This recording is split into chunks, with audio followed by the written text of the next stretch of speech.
Ich hoffe, du kannst halbwegs sehen, wie soft diese Hamburger Brötchen hier sind. Die sind genauso soft wie die gekauften, nur selber gemacht. Hallo Nico hier, schön dich zu sehen.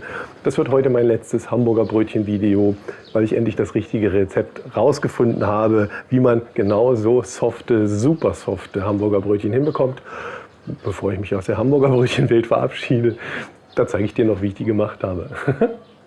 Das Geheimnis der superweichen Hamburger Brötchen liegt in der sogenannten Tang-Song-Methode, die durch die taiwanesische Kochbuchautorin Yvonne Chen bekannt geworden ist. Dabei handelt es sich um eine Mehlschwitze im Verhältnis 1:5, die es uns ermöglicht, mehr Wasser in den Teig zu bekommen. Dadurch wird das Gebäck weicher und bleibt länger frisch. Da die Mengen der Tang-Song auf dem Gesamtrezept basieren, kommen die etwas krummen Zahlen zustande, also bitte nicht wundern. Für die Tang-Song geben wir 70 Gramm Milch in einen Topf oder wie ich hier in eine kleine beschichtete Pfanne. Dazu kommen 14 Gramm Mehl Typ 55. Am besten dazu sieben, um Klümpchenbildung zu vermeiden. Mehl und Milch unterrühren bei kleinster Hitze auf 65 Grad erhitzen. Bei dieser Temperatur beginnt die Stärke zu verkleistern und bildet ein Gel. Du brauchst dafür aber kein Thermometer, um das zu überprüfen. Wenn die Flüssigkeit beim Umrühren so fest wird, dass sie nicht mehr zusammenfließt, ist deine Mehlschwitze fertig. Topf oder Pfanne dann sofort vom Herd nehmen, dabei immer weiter rühren und die Masse in eine Schüssel umfüllen und abdecken. Die Mehlschwitze kannst du übrigens bis zu 2 Tage im Voraus herstellen und im Kühlschrank aufbewahren. Um die Mehlschwitze schnell abzukühlen, gebe ich 108 Gramm kalte Milch dazu. Für den Teig brauchen wir weiter 31 Gramm Vollei. Dafür das Ei in eine Schüssel aufschlagen, mit dem Schneebesen verquirlen und 31 Gramm davon für den Teig abwiegen. Den Rest vom Ei verwenden wir, um die Hamburger Brötchen vor dem Backen damit zu glasieren.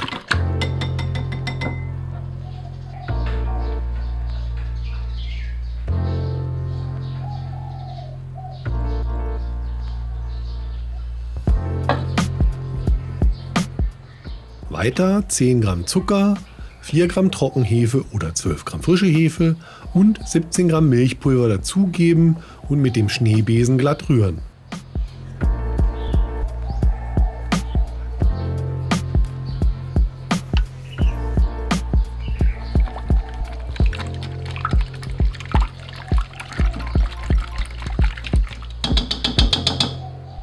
Dann 200 Gramm Weizenmehl Typ 55 und 4 Gramm Salz dazugeben und alles zu einem geschmeidigen Teig verkneten.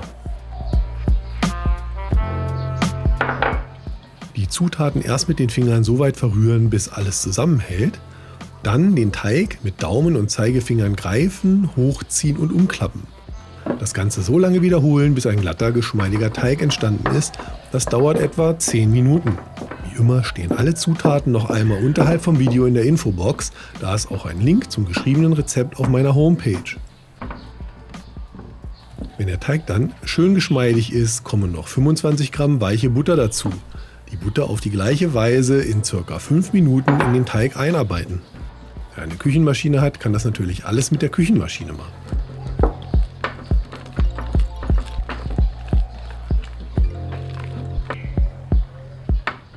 Etwas Mehl auf die Arbeitsfläche streuen und den Teig darauf geben. Die Schüssel mit etwas Öl einreiben, den Teig zu einer Kugel formen und wieder in die Schüssel legen. Abdecken und 90 Minuten gehen lassen. Wenn dir das Video gefällt, sei so lieb und hilf dem Nico, indem du ganz kurz den Daumen nach oben Knopf drückst. Teile das Video auch gerne mit deinen Freunden und lass mir einen Kommentar da. Dankeschön! Wusstest du, dass die perfekte Beißhöhe für einen Burger nicht mehr als 2 Finger breit hoch sein sollte? Das sind etwa 3 bis 3,5 cm. Das hat man am Institute for Food Technology and Nutrition in Wageningen in den Niederlanden erforscht. Das Hamburger Brötchen darf also nicht zu hoch sein, um ein angenehmes Erlebnis beim Essen zu haben. Mit einem weichen Hamburger Brötchen, das man leicht zusammendrücken kann, gelingt das besonders gut.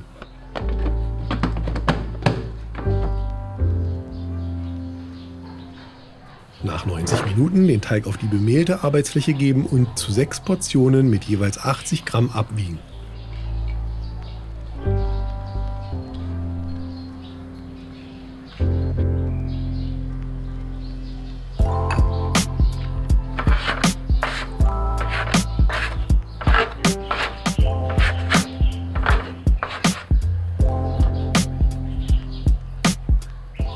Als nächstes können wir die Brötchen rund formen. Fasse dafür ein Stück Teig am Rand an, ziehe es etwas hoch und falte es zur Mitte ein. Den Teig andrücken, wieder ein Stückchen vom Rand fassen, hochziehen und in der Mitte andrücken. Das machst du so oft, bis du so viel Spannung spürst, dass du den Teig fast nicht mehr ziehen kannst. Das Teigstück dann umdrehen und rund schleifen. Achte darauf, dass dabei möglichst kein Mehl unter dem Teigstück ist. Es soll ein wenig an der Arbeitsfläche haften, wenn du es rund formst. Lege die Hand halbmondförmig um das Teigstück und mache kreisende Bewegungen. Dabei wird dein Brötchen fast wie von selbst rund geformt. Ich lege die Brötchen in eine Silikonform für Hamburger Brötchen mit einem Durchmesser von 10 cm. Du kannst die Teiglinge natürlich auch frei auf ein mit Backpapier belegtes Backblech legen. Ich finde, dass sie in der Form schöner und gleichmäßiger werden. Die Teiglinge dann abdecken und für 90 Minuten gehen lassen. Den Backofen rechtzeitig auf 185 Grad Ober-Unterhitze vorheizen. Falls gewünscht, das ist aber nicht nötig, kannst du nach dem Gehen die Oberfläche der Hamburger Brötchen mit dem restlichen Ei einpinseln und mit etwas Sesam bestreuen. Die Hamburger Brötchen dann in den zweiten Einschub von unten schieben und für 15 bis 18 Minuten goldbraun backen.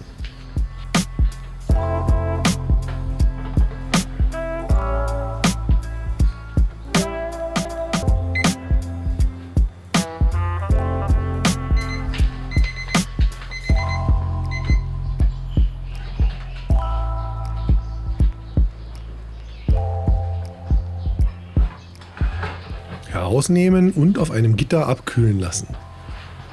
Gut verpackt halten die Hamburger Brötchen für bis zu 5 Tage bei Raumtemperatur.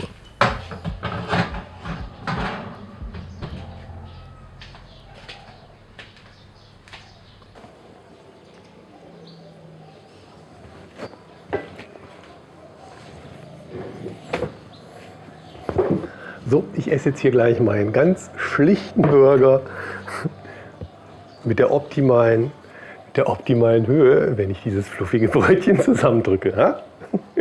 Cool, ne? So, das gesagt. Also ich esse den jetzt wirklich gleich. Damit du mir aber nicht dabei zugucken musst, wie ich hier in die Kamera sabbere und alles vollschmatze, verabschiede ich mich.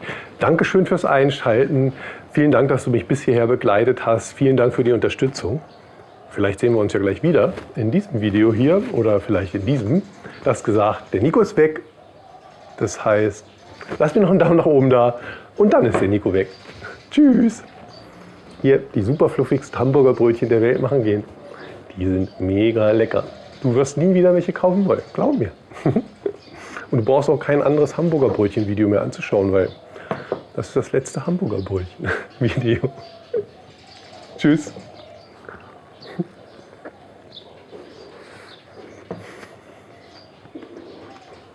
Half.